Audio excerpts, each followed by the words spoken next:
Sorry fam, yeah, my phone got cut off there, but nevertheless, let us continue with the conversation at hand. As I was saying,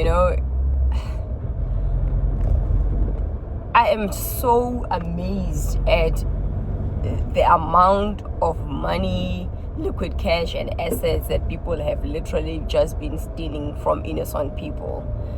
It is just so scary. Now, South Africa is not immune to corruption. Our government has just been on levels that don't even make sense when it comes to corruption. If you watch the news and you're South African, you know what I'm talking about. Even if you're not South African, but if you're just aware of what's going on around you, you will know, like, the South African government has been seriously at it, caught multiple times on the most horrendous of criminal activities that you can possibly imagine. And this is what I want to touch on as well while we are still on this topic or in this subject.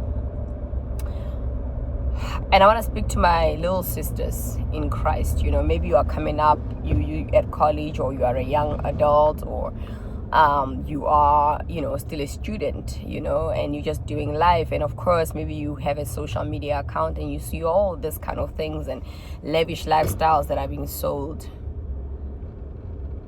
to us, lavish lifestyles that are being sold to you. Don't believe everything you see on social media. Don't ever believe everything you see on social media. And also, don't compare yourself to any other lady out there. Your age or a little bit older, doesn't matter, regardless of what kind of designer bag they got going on, shoes they're wearing, ring on their finger, the house they stay in, friends they with, vacations they take, cars they drive, all of that. Because here's the bottom line: you just don't know how that money or those assets, those possessions were accumulated. You don't, I speak for myself as well. You just don't know how they got to that. And here we are admiring, aspiring to such things, yet we don't even know how these things came about. And South Africans are actually speaking about it. If you are moving around, in YouTube and things like that, you just get to see how a lot of young girls are literally saying, man, this is somebody I used to look up to. This is somebody whose lifestyle I aspired to attain one day. And then while you are holding them on a pedestal, idolizing them, because we are not supposed to idolize anybody. God is idols, and we're not supposed to idolize a certain lifestyle, whether it's marriage, your qualifications, your career, your spouse, your children, like anything that you idolize. The Lord is an honor with God. He hates idolatry of any nature.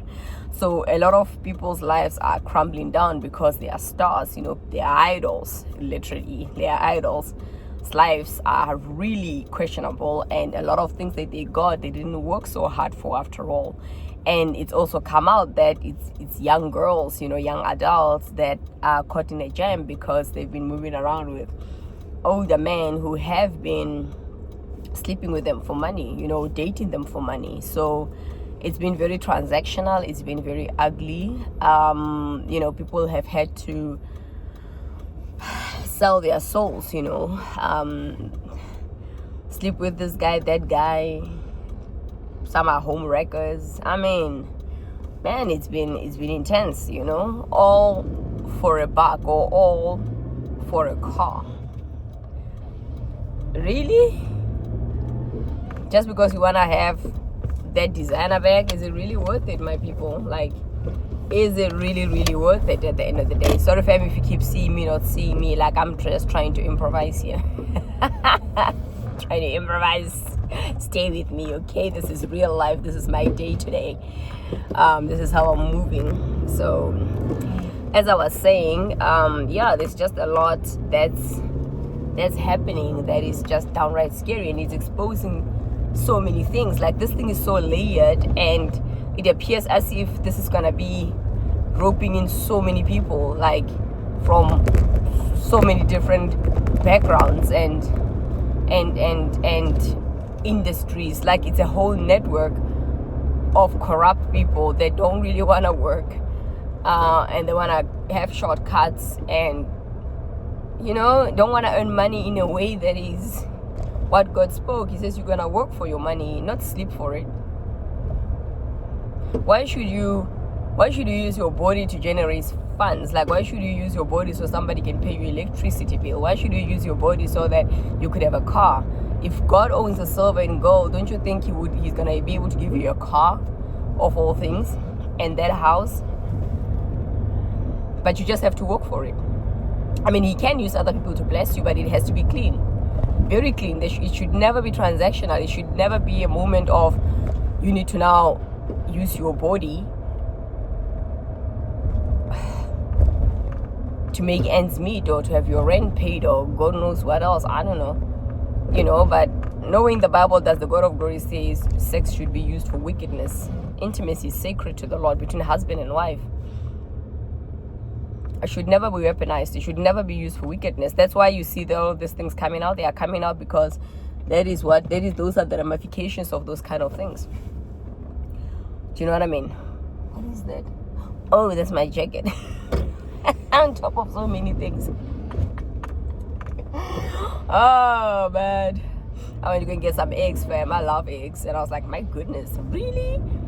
Like, are these literally 135 for 60 extra large eggs? 135, that's like I don't know how much it is in dollars. I can't think right now. It'll come to me. Maybe about $5. No, it's only $5. How much is $1.18 rand? This will be 180. No, it's less. Maybe $3.50. Say around $4. I think that's a good deal. But anyway, I don't know where I went to eggs now. Let me just come back to what I want to speak about. So as I was saying, family, so at the end of the day, you just have to be extra careful and be grateful where you are. Thank the Lord for what you have. Be content. If contentment is something you struggle with, or envy is something you struggle with, or that spirit of always comparing yourself to other people that you struggle with, give it to God so that he can help you deal with it, because it is a spirit, and it's the one that's wanting to make you want more, even if you have enough in God's eyes. Yeah, because even when the Lord has you in the wilderness and he's giving you manna, just because he's not giving you meat at that time doesn't mean manna is not enough. It depends on how you see it. It depends on how you see that manna. Is that manna enough in your eyes? Because if the God of glory decides that I'll give them manna to eat, or give you manna to eat, that means according to God at that point that's enough. If he chooses to give you the meat, then he chooses to give you the meat. You know what I mean?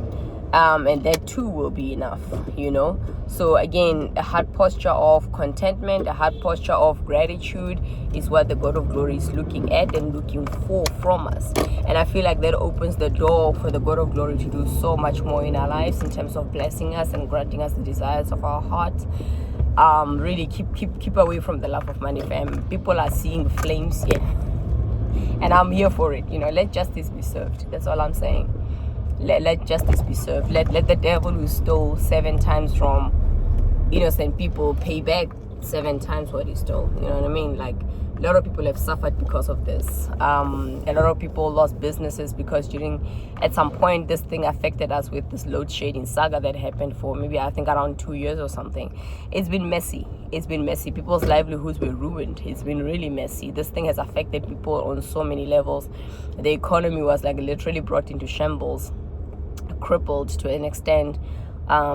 It's just now that things are starting to get back to what you would refer to, I guess, loosely as normal. But some people have lost their livelihoods because of what these people were doing under Eskom, who is our electricity supplier. I mean, you guys can go and investigate the story I'm talking about. And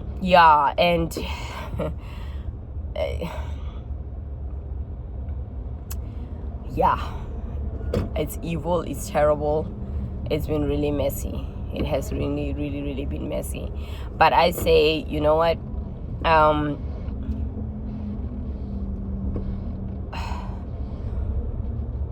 God has really rained down judgment upon these people. That's also what this is.